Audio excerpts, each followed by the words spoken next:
So what we found, and I talked about this playing football, this universal athletic position, we call it the UAP. It's really the foundation of what we're teaching.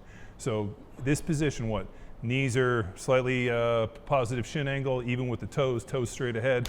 Glutes are locked in behind me, chest over, and I'm ready into a position to take a step. Now, if we ask our athletes to jump and land, this is by far the most advantageous position for us to land in, right? What do? We talk about X, Y, Z, X, and the ability to seamlessly and effortlessly combine primal movement patterns to accomplish a known or novel task, our definition of athleticism. Now, whenever people ask me, why is that the most efficient position? We show them the force bleed demo. So Tex, who should we get for our force bleed demo? Big JP. Oh, God.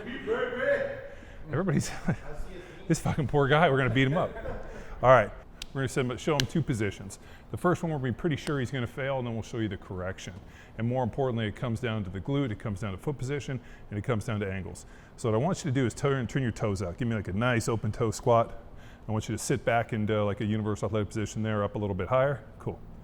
What I want you to do is I want you to protect. So as I go pull this, and I'm gonna pretend I'm inertia, I'm gravity taking place, and I'm gonna pull him, and I want him, he's a big strong dude, I want him to be able to resist me and hold this position. So as I pull, all of a sudden now, wow, do it again. Now you're stronger than that. All right, so toes out, toes out, toes out. All right, this is gravity, and pull. He can't maintain position. Now I want you to go back to our toes forward, knees over the insteps, big toe into the ground. Hips back. All right, big toe on the ground. Squat a little bit deeper. Cool, right about there. And protect. All right, get it again. All right, ready? One more. See the difference? Okay. Did you feel the difference? Yes, sir. Dramatically.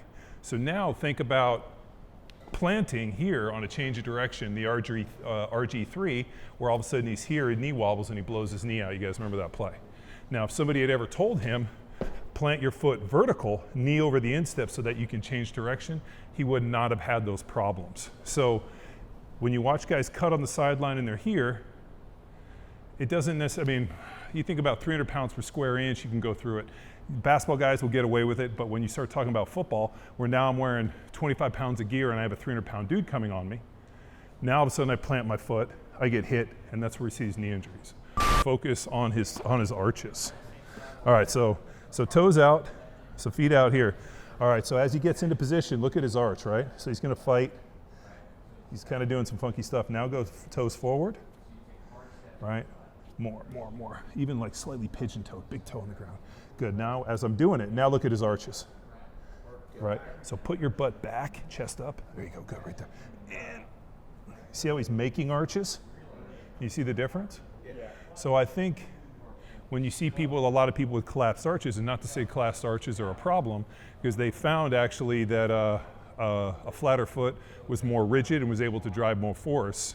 So like they were looking at sprinters thinking, well, should all sprinters have high arches? No.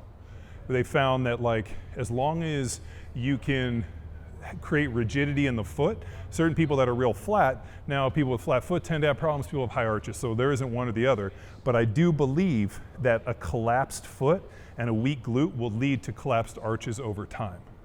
So when you're doing this big toe on the ground, you drive your knee out, you're creating arches, which effectively makes the foot stronger. Okay, keep going.